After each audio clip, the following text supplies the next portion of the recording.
Hey guys, Dr. Meathis here, back with some more of our Blue Jays franchise. It's going to be the offseason wrap-up. We know we did lose in the wild card game to the Twins, but going through the playoffs here, just want to say that we had a wild playoff kind of merge. I thought Houston would go deeper into it. I thought maybe the Yankees would go a bit deeper in some with Minnesota. Like, I thought maybe there was a possibility for the Twins to do something here. And I thought the Dodgers would also have the possibility to make the World Series. I thought it was going to be maybe a Dodgers-Yankees. But we had some unexpected stuff happen in the ALCS and the NLCS. St. Louis actually advances, and we see Kansas City come down from being down 2-0 in the series, take a 3-2 lead and beat the Yankees in a 4-2.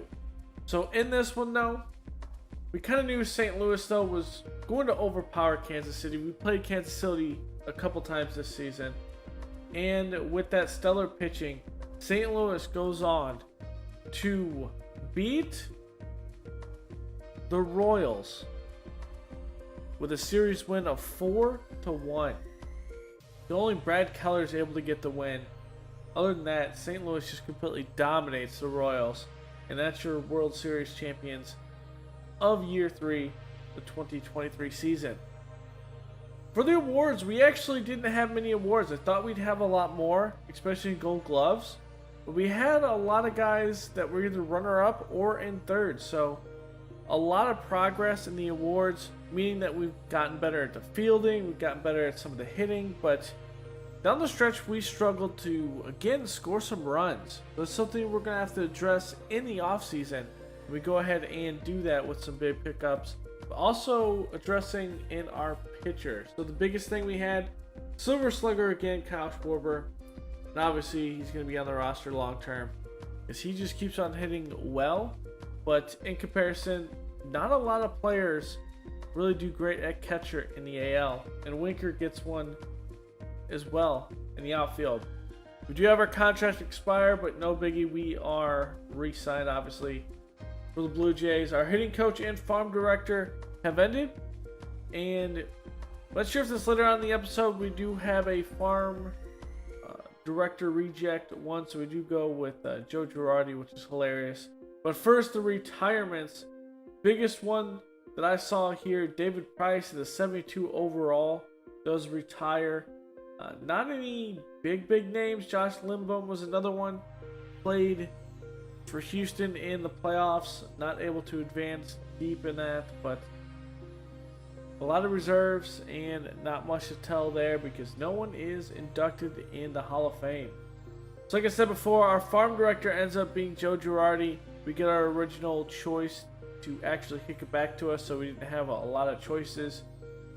But our first base coach ends up being, well, a new guy that was looking for some more pop, some more hitting, and really something we can upgrade. So we do some good things here. We have a couple trades as well. Whit Merrifield goes over to the Nationals. Kind of a crazy trade. And Andrew Benintendi goes within our division to the Red Sox. So another crazy trade there we're going to have to deal with. For the Shohei Ohtani portion, we do offer him both a contract and the qualifying offer. So we'll see if anyone does take him. And on the other side, obviously in arbitration, we give everyone arbitration besides, I believe, Marcus Stroman, or actually Chance Sisco, I think. When we go into the contracts, we don't get Stroman a contract. We go ahead and move on from him. So, see Jack Flannery here, the ace of the Cardinals, who led them to a World Series win. We thought maybe he could be a big piece. That one big piece we were missing in the pitching rotation. We go ahead and send him a contract. It's going to be large. It is a qualifying offer, but I think it's going to be a large offer, and I think he's worth it. We need to upgrade this bullpen. Feel like it kind of fell apart later on. We see both Kyle Crick and Jordan Hicks. We're going to give both of them contracts. Hicks will be the guy that ends up being our closer. He was the closer last season, but I think he can do some good stuff for us down the stretch. See Victor Cantini here. We've tried to get him a couple times in both of our series. I like him as a switch hitting catcher. Come in, some reserve time, and play a little first base in case we have some injuries. So we'll bring him in. Jerickson Profar, a guy that can play all over the place, and it's a good reason why we do sign him as we go into spring training. We do make a couple trades. Nate Pearson was great for us, but we had a lot of pitching depth. I thought maybe getting some prospects here would be great. So we do get Hans Kraus, Cedric Downey, and Bryce Williams from the Rangers for Nate Pearson, Jordan Romano, and Jonathan Perez. So some pieces that the Rangers can use, and some pieces that we might be able to build around in the future. So going in to some sim, we go one day, and Jack Flannery does not want to sign with us. And we see that he did sign, has a lot of competition. Houston, the Cubs are in there, St. Louis trying to bring him back. So we pulled that offer because we can't compete with that. We tried to go with Lucas Giolito, and he accepted the Cardinals' offer. But we do get Jordan Hicks, one of the biggest things for the bullpen. Flannery goes to the Padres. See Matt Chapman to the Mariners, and Giolito to the Cardinals. Those some big things there. And so we look at the other pitchers there, and we see Julio Urias, 27 years old, has a lot of upside. Had a down year last season a little bit compared to what he's done before. I didn't really see anyone that was big, and I wanted to make a splash here. So we go with Julio Urias. Like I said again, at 27 years old, I think he's going to have a lot of upside for 3 or 4 years. So we go ahead and sign him. Crick takes the Giants offer, so we're going to have to move on from that attempt. Chanel goes over to the Nats, and Urias does sign with us in his down year last year. Luis Castillo takes over Giolito's spot in the rotation for the White Sox. Danielson Lamont leaves the Padres to the Phillies, and Cody Bellinger goes over to the Mariners. So Bellinger and Olsen with the Mariners. Amir Garrett signed with the Red Sox. Yasmani Grandal with the Braves. We're going to make another trade here. It's going to be Jimmy Harrington, which a lot of people in the closer room, we're going to move on with them. Tyler Freeman and Travis Swaggerty. I thought we got some good trade in last draft. So I thought we did pretty good there. So we're going to make this trade. We're going to get Ahmed Payton, a relief pitcher, 21 years old. Ramon Latigua, another closing pitcher, and Andrew Iridal, a starting pitcher. Trying to bolster that pitching room up a little bit with some prospects that might be good later on to play in the bullpen. Roberto Perez is dealt from the Athletics for Abraham Toro and Michael Papirski. So, some stuff traded around here. Rice Hoskins goes to the Cardinals on a team-friendly deal there. So we go into the not the player one draft. This is the Rule of 5 draft. We do see a couple of players that might be intriguing in here. We typically, if we're going to pick someone that will be a pitcher, I didn't see any starters, but we do have Caleb Ferguson. I saw at 25 years old, he could really bolster our bullpen. So we go ahead and bring him into the organization. I looked around some more, didn't really see much. Zach Thompson is, I believe, already in our organization. Or he's in our... Actually, he's in our Oakland organization, so we're not going to get him in this one. As for the lineup, we went ahead and brought up Simeon Woods Richardson up into the rotation. He's going to take that 5th spot. Zach Logue will be in the bullpen. Then we have Peralta, Dwyer, Pachi. We have some guys up to test them in to spring training, because we're going to see a little bit of spring training in this episode. Dwayne Gowdry, we'll see how he does. Sammy Arias, Hans Kraus, Braxton Ashcroft, and we'll see what we can do there. For the lineup, Bo Bichette, Javier Baez, George Springer, Turner, Winker, Schwarber, Otani, Guerrero, and Biggio. Pretty much the same that we had last year, but on the bench it kind of changed a little bit. Cantini, The newcomer comes in, switch hitter, could provide us with some best solid bats. Batted .289 last season. Kept Wisdom. We got Strum. Diaz is up here. Cisco, we do keep. Rogers, Profar. So we have a lot of depth, especially in Profar. They can play pretty much all the positions in the field besides catcher. And we're going to need that if we have some more injuries. And with a front-loaded deal for him, that's a pretty good one we did. Moreno as well, we're going to bring him up. We're going to see if he can handle some MLB action as a reserve guy, but we'll kind of see how that goes. So we're going to go into the first game with some player lock action. And it's going to be Julio Urias. Probably mispronouncing that still. Julio Urias. There we go. In the first inning, going against the Yankees, and he's going to allow a crazy hit. That hit right off the line. It will be a double. And Urias struggled in his first inning, but later he does calm down. But it was a little concerning to see him kind of struggle when we were going in the first inning here. And I thought maybe we could possibly get something going. And luckily, the rest of the spring training does not go this way for Urias, which is good. But him being a left-hander, that means we're going to have 2 left-handers now in a rotation, and that's something we haven't had in this one. I think we started with 5 right-handers in this series, but good strong ending there in the first, and that's where he kind of settles down, as it's a high fly ball out in left. Winkers got that easily.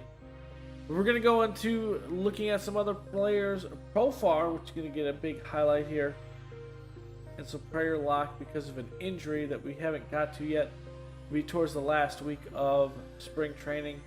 But Profar there, hitting one down the line. It's about 10 feet foul, and then striking out about 2 pitches later. Full count, and Profar hits one deep in center field, not able to advance the runner with 2 outs. And we do have, this is the second game with the Yankees, and Profar here. Pitch inside, and he misses that, but he does rifle this one. A perfect. That's inside corner, and that will be a base hit. Unfortunately, we go on a 2-1 count. We're going to steal, and that's right to Voit, the first baseman. We try to disrupt the path of the throw, and we don't get it. And here's your injury. Cavan Biggo is injured for 1 to 2 months. So with him injured, Profar is going to have to stick in that second base spot. And we're going to have to do a rotation of what we see there. That really pretty much secures Moreno's spot on the roster up at the majors. We're going to make one more trade. It's going to be Micker Adolfo and SoL Davis for Fontenot, and Fontenot will be a guy that we actually go down into AA and get him some time going around. But here is our bullpen when we go into the season. Urias, Ohtani, Manoah, Eflin, and Simeon Woods Richardson, the fly starting. We're going to have Farrell up at the center position, so we'll see him. We'll have Ferguson in there. We got a lot of new guys in the bullpen, but guys that we've built, so we'll see how that goes. In the batting order, we'll have out in the field Turner at center, Guerrero at first, Winkler in left, Springer in right, Baez at short, Bitchette at third, Schwarber at catcher. Second will be Profar, and Shohei Ohtani will be the DH. When he is pitching, we'll use a little bit of Victor Cantini and Patrick Wisdom.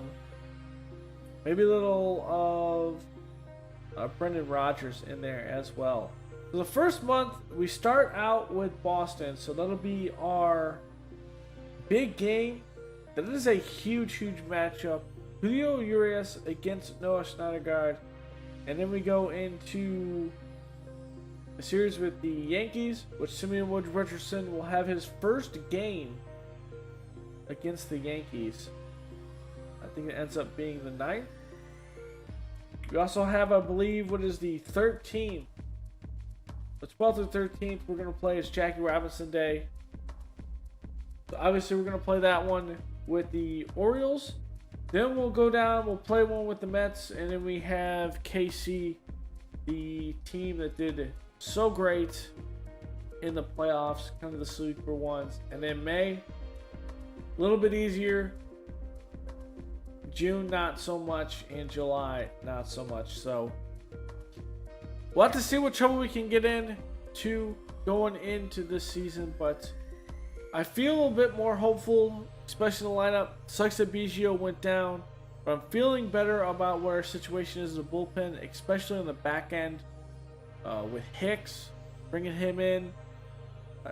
Caleb Ferguson, I think it was, our Rule 5 draft. We had him in. Peralta gets a slide down. Poche gets a slide down. We had some good bullpen play from Logue last season. And Pearson, hopefully we'll see some good stuff there. And Simeon Woods Richardson needs to get his velocity up on his pitches, but we're going to rely on him more in the finesse. And just as long as we don't go to stadiums like Colorado, out in the altitude, he shouldn't be crushed for home runs like we saw last for spring training. But it's going to be nice to get another player up that's a rookie to see if we can get that Rookie of the Year and get him growing. He's almost up in the 80s, so I think it's at this point, it's make or break. We have to see what he can do at the MLB level, and we have to actually challenge him to play at the MLB level, and that's what we will do. So, starting opening day, we're going to have this in 2 days. Today is Tuesday, so you'll be seeing this on the 31st. Our first episode going into the new year, into year 4, will be none other than Thursday on the 2nd. So watch out for that. Go ahead and leave a like below, comment, and subscribe. If you haven't already, go check out our A's franchise. That's the exclusive YouTube franchise. Otherwise, I will see you guys next time. Later.